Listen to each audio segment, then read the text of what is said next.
12. mendearen amaieraz geroztik Gasteizko eraikin garrantzitsuenetako bata. Baina zaila da bere itxura osoki ikustea.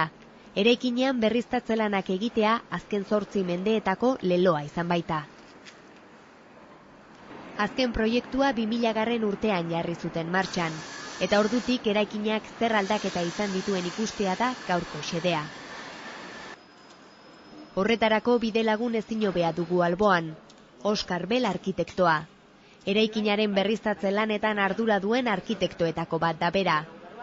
Santa Maria Katedralaren fundazioan lanean aritzeaz gainera, Euskal Herriko Unibertsitateko irakaslea ere bada.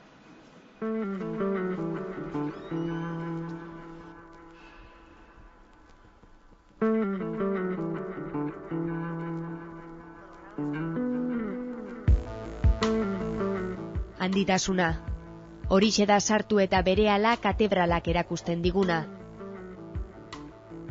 Kareharrizko horma garaiek ordea ezin dute ezkutatu mendeek beraren gain utzi duten zama.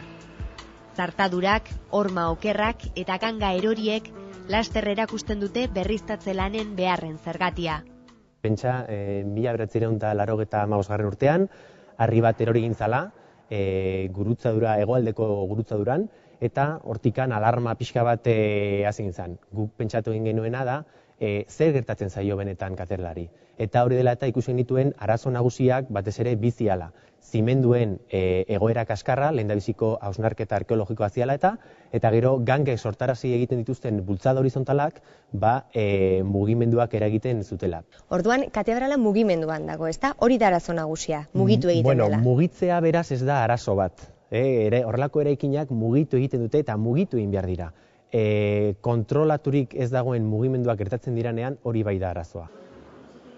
Katedralak dituen mugimenduak kontrolpean izateko eraikinaren egiturari eragin diote.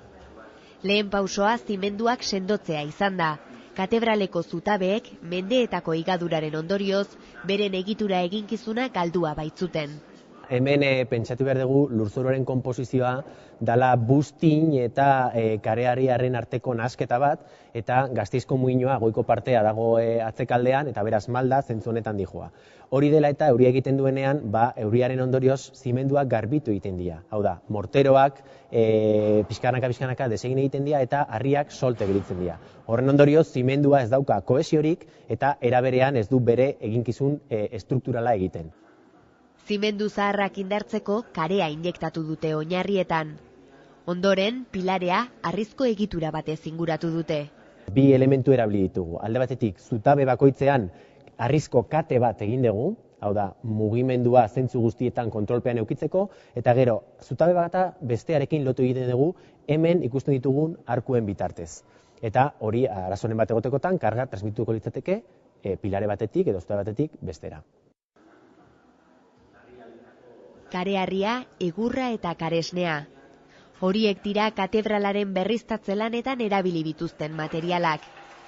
Egungo karemoten artean zein erabili erabakitzeko 2 urtez azterketa sakona egin dute laborategian. Zahar berritze lanetan, ahalik eta material kompatibleenak edo lehen erabili ziren materialen antza handiena dutenak erabili dituzue. Horien artean, karea. Bai, hori da. Konkretuki, horrelako eraikinak daude eginda harriz eta karesko morteroarekin. Zer gertatu egin da kasu honetan, hormek edo pilarek duten barne mortero hori pixkanaka denborarekin galdu dituela bere propietateak nolabaiten desegin egin da. Eta zenbait lekutan hutsune asko ditugu. Eta elementu hori era homogeneo batean lan egin beharrean gaizki funtzionatu egiten du.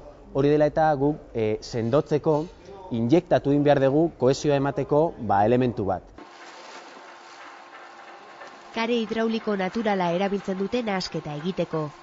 Ura, fluidotzailea eta karea nahasten dituzte. Mililitro karratuko 5 newtoneko erresistentzia lortzen dute nahaste horrekin.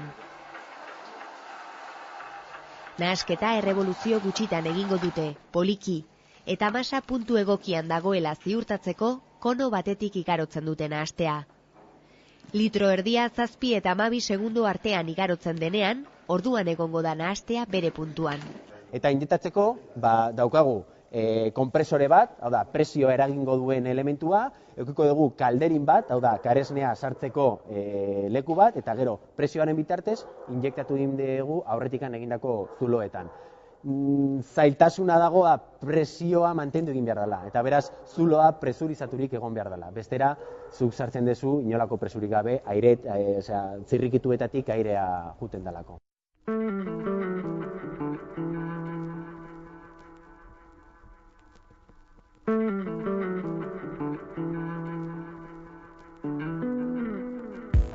Katedralaren hormak eta oinarriak sendotu ostean, sabaira begiratzeko unea da.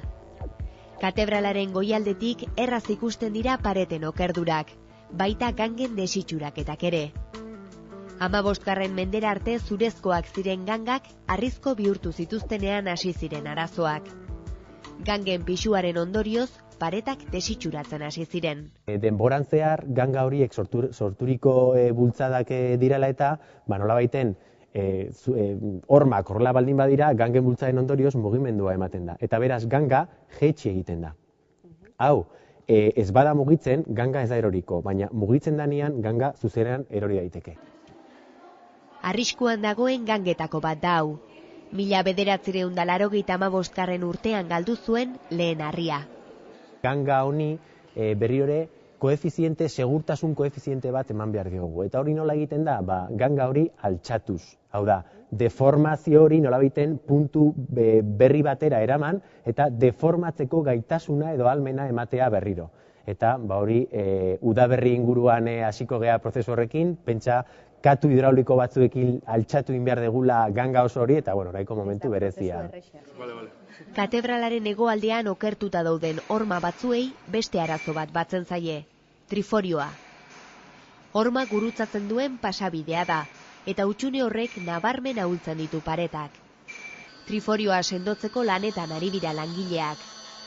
Hormari eusteko triforioaren goialde eta bekaldetik luzera osoan zehar metalezko kable bat sartzea da asmoa.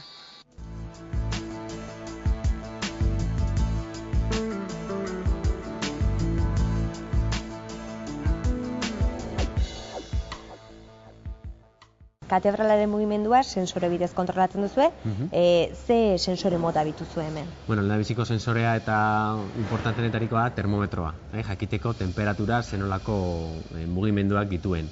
Gero baukagu kilometroak, hau da, elementu baten inklinazioa nortzen dituzten elementuak, fisurometroak, edo pitzadura bat irekitzen edo itxi egiten den milimetro horiek neurtzen dituena, eta gero soka vibranteak, edo kuerdas vibrantes, erdaraz, eta horiek neurtzen dute, bi puntu ezberdinetan finkaturik dagoen soka batek nola funtzionatu egiten du, edo tentsatu egiten dan, edo destentsatu egiten dan, jakiteko mugimendua zen horabidean ematen den. Temperatura aipatu duzu eta hori garrantzitsuena bezala, zergatik? Normalian, horrelako eraikin batek daukan mugimendua zuzenki erlazionatuta dago temperaturarekin. Eta soilik mugimendu arraroren bat gertatzen danean ez doa temperaturarekin bat. Eta orduan, erreferentzi gisa beti behar dugu temperaturaren aldaketa kontrolpean eukitzea.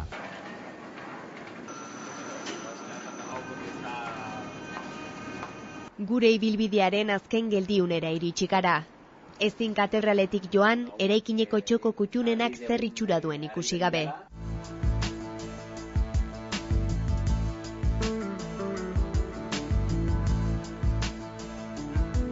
Eta katedraleko dorretik, Gasteizko puntu altuenetik, hiriko parajea gozatzen geratuko gara.